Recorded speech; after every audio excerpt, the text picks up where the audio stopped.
मैं doctor Pankaj Kumar Mishra, associate professor Saint Stephen's College के संस्कृत विभाग में एक बार फिर आपके सामने उपस्थित हूँ।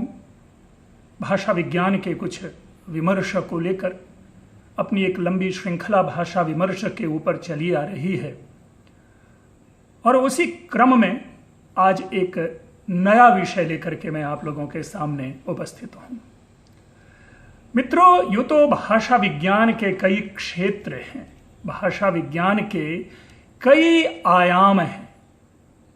हमने पिछले कई व्याख्यान में यह जानने का प्रयास किया कि जब भाषा विज्ञान के क्षेत्र का विश्लेषण किया जाता है तो इसमें प्रायः वर्णनात्मक भाषा विज्ञान, इंग्लिश में जिसे डिस्क्रिप्टिव लिंग्विस्टिक्स कहते हैं, या ऐतिहासिक भाषा विज्ञान, हिस्टोरिकल लिंग्विस्टिक्स, तुलनात्मक भाषा विज्ञान, डिस्क्रिप्टिव लिंग्विस्टिक्स, संरचनात्मक भाषा विज्ञान और प्रायोगिक भाषा विज्ञान, यह इसके क्षेत्र में परिगणित होता है। इसके साथ ही इसके कुछ अंग हैं, इसके कुछ टॉपिक्स होते हैं जिनको कि प्रायशः विमर्श में लाया जाता है, और ये टॉपिक्स हैं ध्वनि विज्ञान, फोनेटिक्स, रूप या पद विज्ञान, मॉर्फोलॉजी, वाक्य विज्ञान, सिंटैक्स। इस वाक्य विज्ञान के ही अंतर्गत भाषा विज्ञान के वे क्षेत्र भी समाहित हैं जिसकी चर्चा अभी हमने आपके सामने रखी, डिस्क्रिप्टिव लिंग्विस्टिक्स, हिस्टोरिकल लिंग्विस्टिक्स और कंपैरेटिव लिंग्विस्टिक्स। इसके बाद जो अपना विषय आता है वो अर्थ विज्ञान, सिमेंटिक्स जिसे कहते हैं, और अर्थ विज्ञान पे हमने एक विस्तृत चर्चा आप लोगों के सामने प्रस्तुत की है, एक विस्तृत विमर्श रखा है। और अर्थ विज्ञान को हमने जब भाषा दर्शन को पढ़ रहे थे उसके अंतर्गत आपके सामने प्रस्तुत किया था। मित्रों, आज एक नया विषय लेकर के उपस्थित हूं, वह विषय है ध्वनि विज्ञान। ध्वनि विज्ञान शब्दोच्चारण मात्र से ही मन में प्रश्न कौंधता है कि यह ध्वनि क्या है, ध्वनि किसे कहते हैं। अगर आप देखें, ध्वनि के इंग्लिश में शब्द है साउंड, जो कि संस्कृत का शब्द स्वन के नजदीक है। स्वन संस्कृत में ध्वनि के लिए प्रयोग आता है और साउंड इंग्लिश में ध्वनि के लिए प्रयोग में आता है।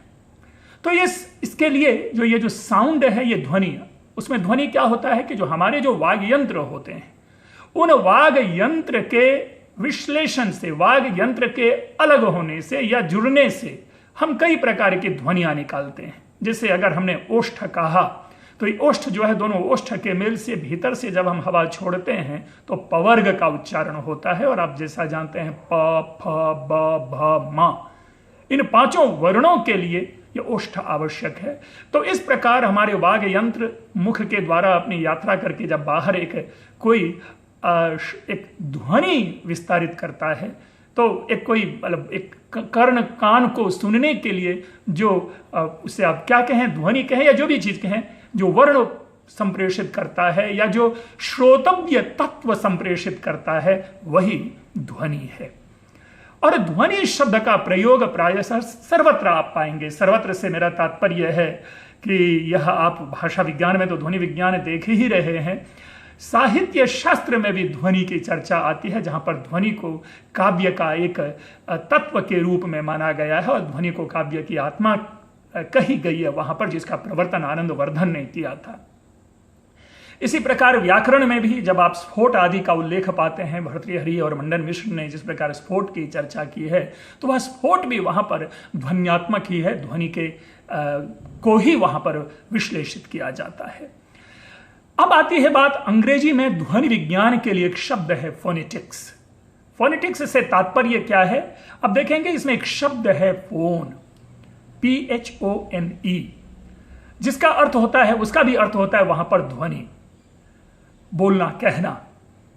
लेकिन संस्कृत में भी इसके नजदीक का एक शब्द है, या यूं कहें कि संस्कृत में जो शब्द है वही शब्द इंग्लिश में आकर के फोन बना है, और वह है भण धातु। भण धातु का क्या अर्थ होता है? कहना, अर्थात भणति, वह कहता है। और इसी भण से शब्द निकला है भुन भुनाना, भन भनाना। ऐसे जो शब्द होते हैं, जैसे मधुमक्खियां भिन भिनाती है, तो ये भण से निकला है। अब आइए देखिए, भण और फोन, तो यदि ग्रीक भाषा में आप जाएं तो वहां पे चतुर्थ वर्ण का द्वितीय वर्ण हो जाता है। तो भ जो चतुर्थ वर्ण है पवर्ग का, वही जाकर के वहां पर फ बनता है, और जो भण है वो फण यानी फोन जाकर के बनता है, और इसी से निकला है फोनेटिक्स। यद्यपि हमारे यहाँ फोनेटिक्स के लिए ढेर सारे शब्द हैं, ध्वनि शिक्षा है, ध्वनि विज्ञान है, ध्वनि विचार है, वर्ण शिक्षा है, वर्ण विज्ञान है, वर्ण विचार है, और इसके साथ ही स्वर्ण विज्ञान है, और उसी का एक्सटेंशन जो है वो स्वनिम विज्ञान है।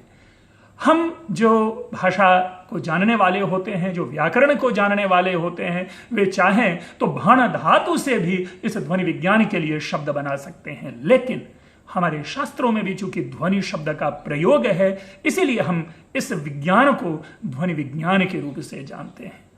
अब प्रश्न उत्पन्न होता है कि यह ध्वनि विज्ञान है क्या?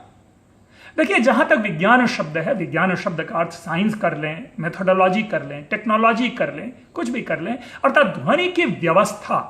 मनुष्य जो बोलता है, हमारे मुख से जो वाणी निकलती है, हमारे वाग यंत्र के द्वारा जिस प्रकार शब्दोच्चारण किए जाते हैं, उनकी क्या प्रक्रिया है, उनके क्या प्रकार हैं, उनको समझें कैसे, उनका विश्लेषण कैसे किया जाए, इन सारी चीजों का जहां विमर्श होता है, उसी को भाषा विज्ञान में ध्वनि विज्ञान नाम दिया गया है, जिसके अंतर्गत ध्वनि शिक्षा, ध्वनि की परिभाषा, भाषा की विविध प्रकार की ध्वनियां, हमारे वाग यंत्रों का विश्लेषण, ध्वनियों का वर्गीकरण। अभी जैसे ध्वनियों का वर्गीकरण है, तो ध्वनियों के वर्गीकरण में हम जानते हैं कि भाई स्पर्श ध्वनियां हैं, स्वर है, व्यंजन है, अंतस्थ है, ऊष्म है, इस प्रकार का हम वर्गीकरण करते हैं, उच्चारण के आधार पर वर्गीकरण करते हैं। जैसे कवर्ग है तो कंठ से उच्चारण होता है, अकुह विसर्जनीयानाम कंठ आदि के माध्यम से हम इस प्रकार से उसका वर्गीकरण कर लेते हैं।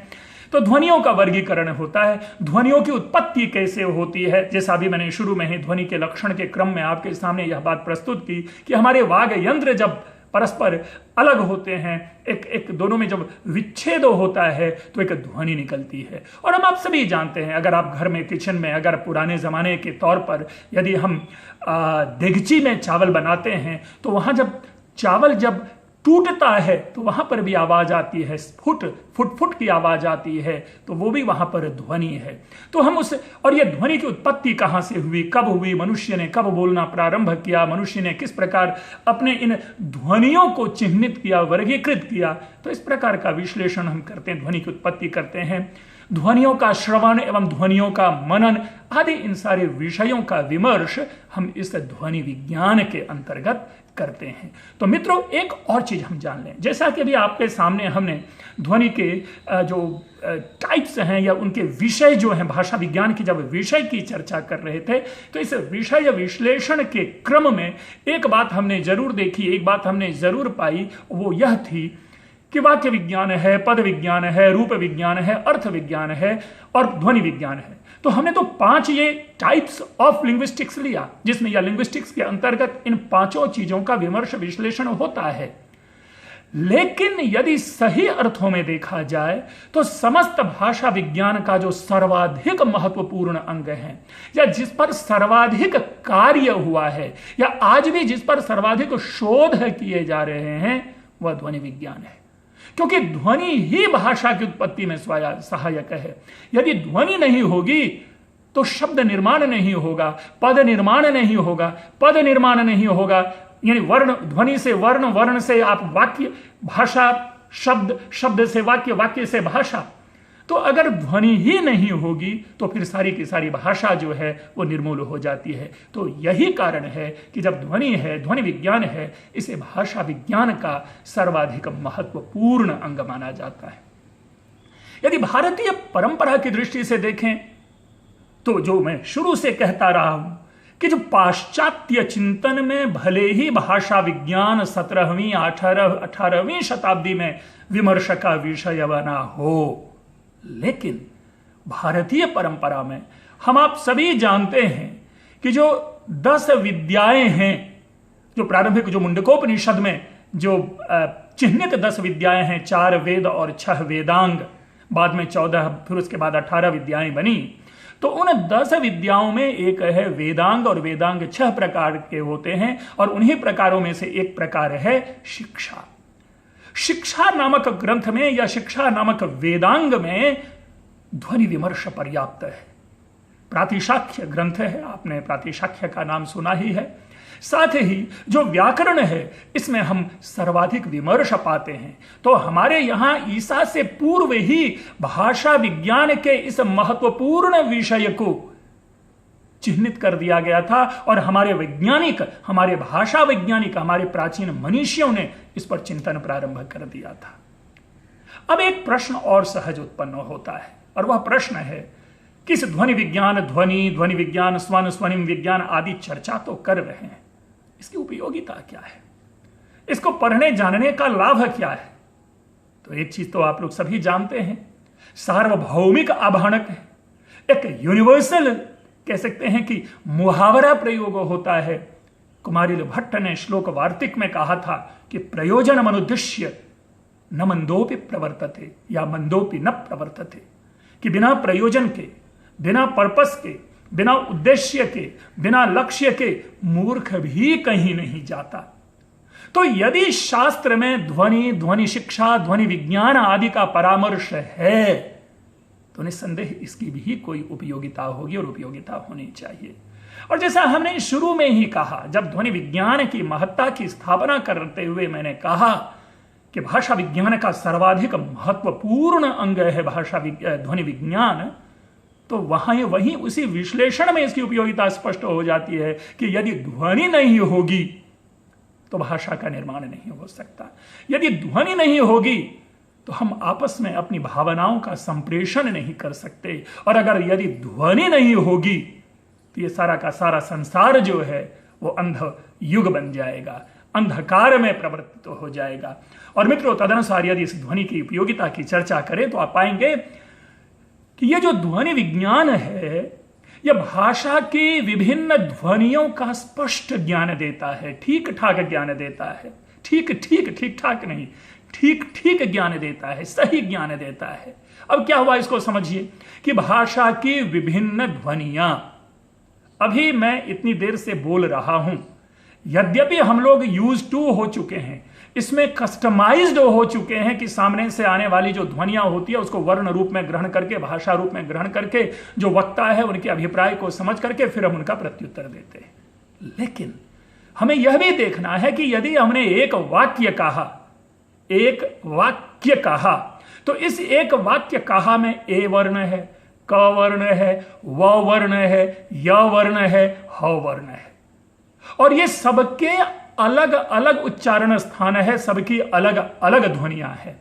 और यदि इन ध्वनियों को हम नहीं जानते तो दोष उत्पन्न होता है, शब्द का सही उच्चारण नहीं होता है। और यही कारण है जो ट, ठ, ड, ढ, ण है, ड और ण, कई क्षेत्रीय प्रदेशों में ड को भी ण कहा जाता है, ण को ड कहा जाता है। क्यों? क्योंकि हमें ध्वनि का स्पष्ट ज्ञान नहीं होता है।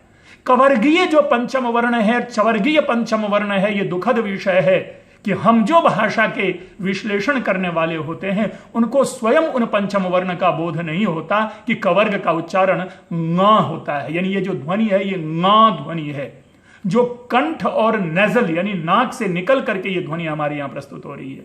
लेकिन वहां पर कहीं इसको वां, कहीं या, कहीं डा, कहीं कुछ कह करके इन ध्वनियों का मतलब पूरी तरह से ध्वनि को बिगाड़ दिया है। इसी तरह चवर्गीय या, देखिए या है, यानी यह तालु और नासिका से यह ध्वनि बनती है, लेकिन इस या का भी अब उच्चारण प्रायशः सामान्य जो स्कूल में पढ़ने वाले बच्चे होते हैं वो नहीं करके आ पाते हैं। जबकि यही ध्वनि जब संयुक्त शब्द में आते हैं, जब एक पूर्ण शब्द में आता है तो वो ध्वनि सही उच्चारण होता है, जैसे चंचल या जैसे पंकज ङ या। लेकिन जब स्वतंत्र उच्चारण होता है तो कोई ङ और या का उच्चारण नहीं कर पाता। तो जो प्रथम उपयोगिता हमने बताई ध्वनि की वह यही है कि भाषा की जो विभिन्न ध्वनियां हैं, आप इंग्लिश में चले जाएं, अगर इंग्लिश में उन ध्वनियों को हम नहीं समझ पाएंगे तो हमारे लिए कोई जो शेवरोलेट है वो चेवरोलेट बन जाता है। तो इसीलिए जो सैमसंग है वो सैमसंग कहलाने लगता है। क्यों? क्योंकि हम उस भाषा की उन ध्वनियों को नहीं समझ पाए अभी तक। तो ध्वनि विज्ञान यानी फोनेटिक्स हमें विज्ञान भाषा की विभिन्न ध्वनि विज्ञान जो है वो भाषा की विभिन्न ध्वनियों, विविध ध्वनियों का स्पष्ट और सम्यक ज्ञान प्रस्तुत करता है। महाभाष्य की प्रसिद्ध पंक्ति है, एकः शब्दः सम्यक् ज्ञातः कामधुक् भवति, लोके कामधुक् भवति। अर्थात एक शब्द के सही सही ज्ञान से, सही सही उच्चारण कर लेने से वो जो हमारे सामने वह कामधेनु की तरह वह व्यवहार करता है, अर्थात हमारी मनोवांछा को पूर्ण करता है, हमारी सारी इच्छाओं को पूर्ण कर देता है। और इसी को विस्तार करते हुए महाभाष्य के जो टीकाकार हैं, जो प्रदीप टीका, उस टीका में इसी बात को और स्पष्ट करते हुए कहा गया कि एकः शब्दः सम्यक् ज्ञातः शास्त्रान्वितः सुप्रयुक्तः। देखिए, सुप्रयुक्तः भली भांति प्रयोग में लाया जाना। अगर वह प्रयोग में भली भांति नहीं लाया गया तो फिर उसका उच्चारण, तब उसका अर्थ नहीं होगा, वो अनर्थ हो जाएगा। स्वर्गे लोके कामधुक् भवति। तो ये हमारे प्राचीन शास्त्रकारों ने उपयोगिता में एक ऐसा विमर्श प्रस्तुत किया। लेकिन मित्रों, केवल एकमात्र यह उपयोगिता नहीं रहती, इसकी अन्य कई उपयोगिता है जिसको हम क्रमशः जानेंगे और आप स्लाइड्स के माध्यम से भी इनको भली भांति जान सकते हैं। एक तो यह है कि ध्वनि विज्ञान प्रत्येक ध्वनि के यथोचित उच्चारण स्थान और प्रयत्न को बताता है। कोई भी वर्ण, कोई भी जो ध्वनि है वो कहां से किस प्रकार निकलेगी, निकाली जाएगी, इसका पूर्ण विश्लेषण करता है। अन्य भाषा की तो बात मैं नहीं कह सकता, लेकिन संस्कृत में स्पष्ट है। हमारे यहां सूक्ष्माति सूक्ष्म भाषाओं का विश्लेषण किया गया है। आप पाएंगे अल्प प्राण, महाप्राण, विवृत, ईषद विवृत, संवार, विवार, ऐसे ऐसे शब्दों के नाद, घोष आदि ऐसे ऐसे सूक्ष्म से सूक्ष्म विश्लेषण करके हर सारे के प्रत्येक ध्वनि को हमारे सामने स्पष्ट करने का सामर्थ्य रहा है और हमारे मनीषियों ने इसे स्पष्ट किया है। आप सभी जानते हैं जो प्राचीन वैयाकरण है, उन प्राचीन वैयाकरणों ने उच्चारण को सर्वाधिक महत्व दिया है। और अगर ये उच्चारण को महत्व नहीं दिया होता तो आप लोग तो एक जानते ही जानते हैं, इंद्र शत्रुर्वर्धस्व वाली कहानी जानते होंगे। लेकिन एक मुहावरा, एक श्लोक व्यवहार में प्रचलित है कि यद्यपि बहुनाधीशे तथापि पठपुत्र व्याकरणम। यद्यपि बहुनाधीशे, हे पुत्र, यद्यपि तुमने बहुत अधिक पढ़ाई नहीं की या बहुत अधिक पढ़ाई नहीं करना चाह रहे हो या नहीं भी है, लेकिन फिर भी बेटा व्याकरण पढ़ लो। पुत्र पठ व्याकरणम, व्याकरण तो पढ़ लो। क्यों? क्योंकि स्वजनः श्वजनः माभूत, सकलम शकलम सकृत शकृत।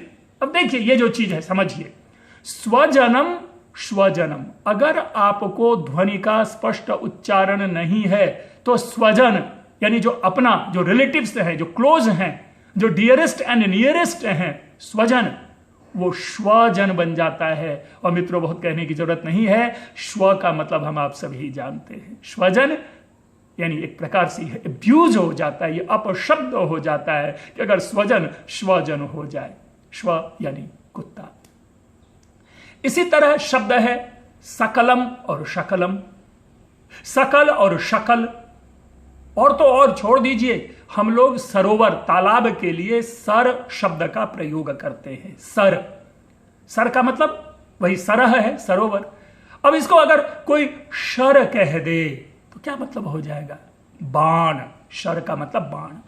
तो ये जो वैयाकरण जो है, उन्होंने एक एक चीज को पकड़ा है और किस प्रकार ध्वन्योच्चारण होगा उनके ऊपर पर्याप्त विमर्श किया है। और एक पूरा का पूरा, अभी जब मैं ध्वनि विज्ञान का विश्लेषण और आगे करूंगा तो उन जो सूक्ष्माति सूक्ष्म तत्व और अवयव है उनको आपके सामने प्रस्तुत करूंगा, जो हमारे प्राचीन वैयाकरणों ने इस ध्वनि विज्ञान को प्रयोग में लाया। तो ये इसकी उपयोगिता के साथ साथ एक अन्य है कि ध्वनि विज्ञान का उपयोग विश्व की विभिन्न भाषाओं को सीखने में भी है। जो हम ध्वनि विज्ञान है, अब ध्वनि विज्ञान क्या है? हमें विविध भाषाएं सिखाती है और उन विविध भाषाओं का उपयोग हम अन्य भाषाओं को भी सीखने में करते हैं।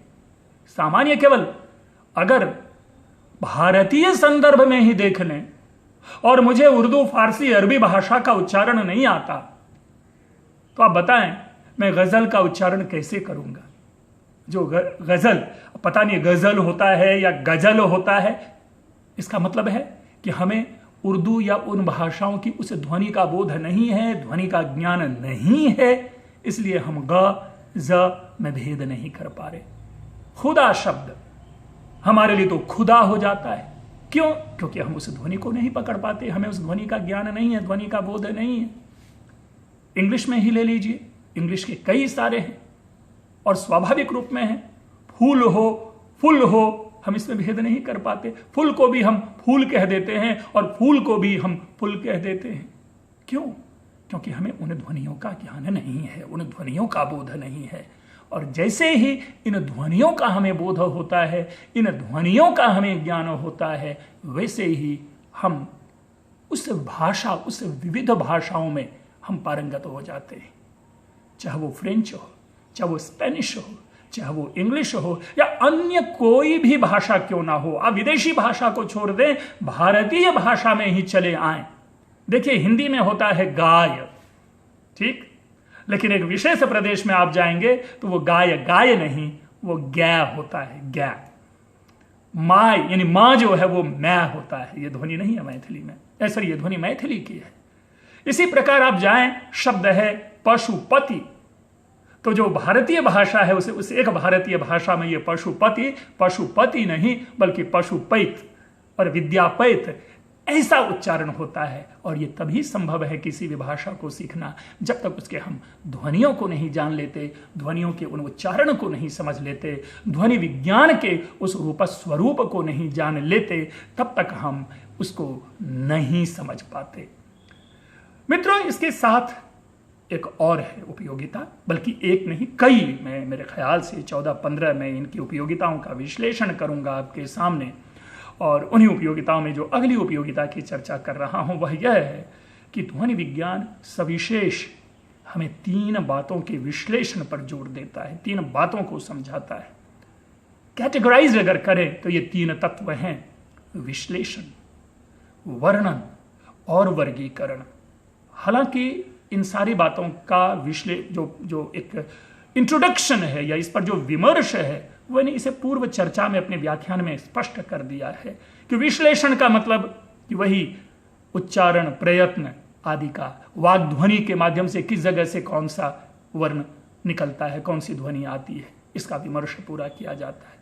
वर्णन यानी जो डिस्क्रिप्शन है, अब उन्हीं वर्णों का पूरा फुल डिस्क्रिप्शन, पूरा नेचर, पूरा बिहेवियर। और आप जानते हैं कि संस्कृत में तो एक एक शब्द का, एक एक वर्ण का भी अर्थ होता है, चाहे वो अ वर्ण हो, क वर्ण हो, ख वर्ण हो, ग वर्ण हो, ज वर्ण हो। हमारे यहाँ स्वतंत्र सारे वर्णों का भी अर्थ है।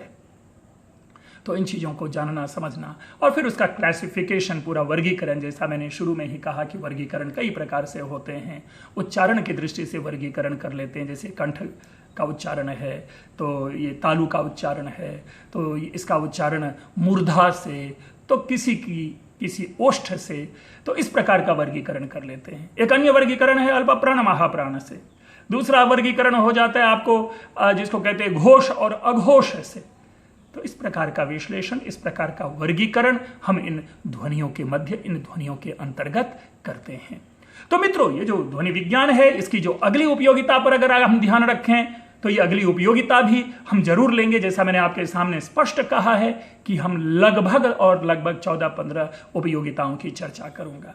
लेकिन चूंकि आज अब हमारे यहाँ समयाभाव है, तो इस समयाभाव के कारण हम अपना यह व्याख्यान यहीं बंद करते हैं।